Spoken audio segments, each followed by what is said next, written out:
You can't believe what you're going to see right now.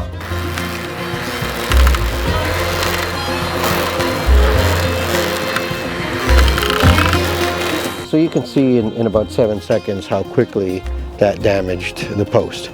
That post can look pretty shredded, and we have lots and lots of pictures of what a 4x4 looks like after a few years in time. Looks like it's been eaten by a beaver. We're going to put on the fence armor and we'll weed whack again, and you'll see that it's got this post protected for life.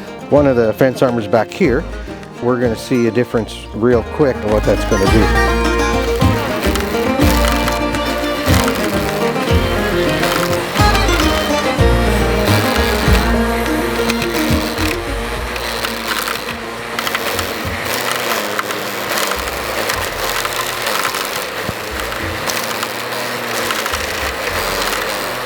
Designed to deflect the filament off the face so that it deflects off of here and it doesn't break the filament.